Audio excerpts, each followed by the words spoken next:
Alright, back again for the next part on disassembling this ST-36. I played around with this for a while. These dial feet, one on one side, one on the other, are loose, and I'm assuming the only thing holding this on is adhesive.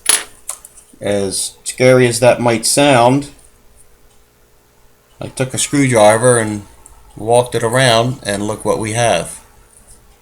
We have glue. Glue. This thing's glued together.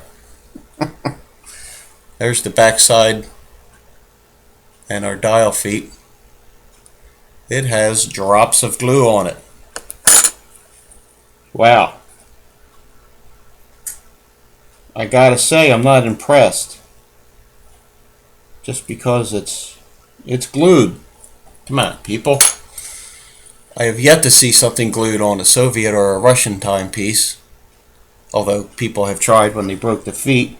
Look at the glue here. It's very close to that jewel. Are there any glue deposits in that jewel? Could be. I just gotta laugh when they glue timepieces together. Gives you an idea on what something like this goes for new. I've seen them for $300. I'm sure you can get them for less, because something glued together, I cannot imagine it demands that kind of price. Here's a little wave washer. That'll come out. Very loose fitting parts. I would not call this a very precisely machined movement. The materials look rather flimsy, thin, cheap, but made to look more expensive than they are, made to look precise. Anything the Soviets made far outweighs this in quality. And look, they got jeweling on the side of the movement, which you will never see because it's covered up by the dial. Why would you put jeweling on something you will never see? I don't know. Perhaps they have a version of this that shows jeweling through a skeletonized dial. Okay. Keyless works. That's going to come next. Looks like a very nice chrome plated piece. Looks are deceiving. This whole thing is supposed to look like quality, but so far I'm not seeing it. For $300, I'm not seeing it. I'm not seeing it for much less. For $50 and a chance to get something I wanted out of the deal, yeah, I'll go for that. Okay, there's that. Got a gear attached to it. I don't know what kind of service intervals these are going to have. Okay, here's our keyless works, and that lever is spring-loaded by this guy here. So let's get him out of there before it decides to take a dive. I don't have any spare parts for this, so if I lose it, I better find it. Or I gotta make my own.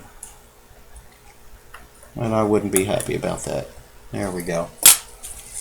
There's that spring. The dial is glued and pinned. Okay, here's our keyless works. Let's start here. Minute wheel. Take that out.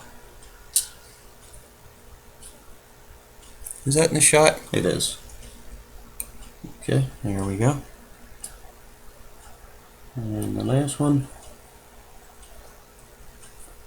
Just by looking at this, I can tell it is a mass-produced watch.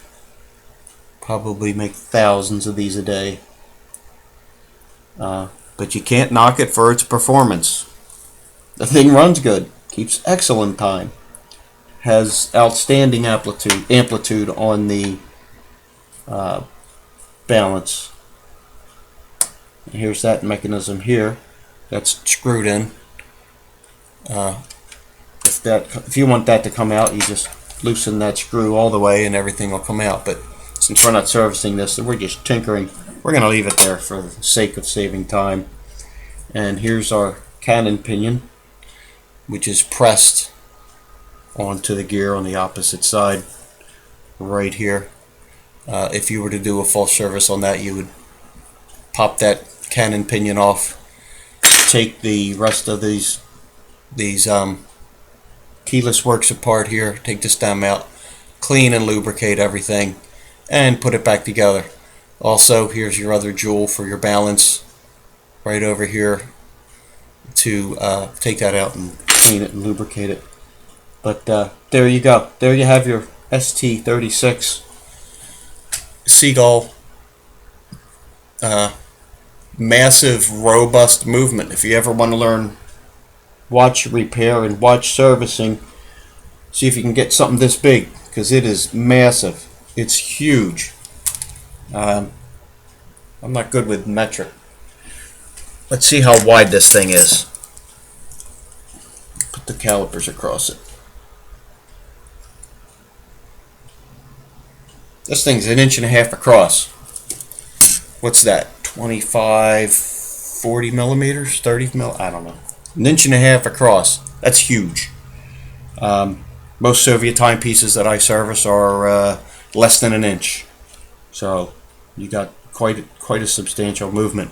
If you want to learn how to tinker with these and not be intimidated by super tiny parts, this is the way to go.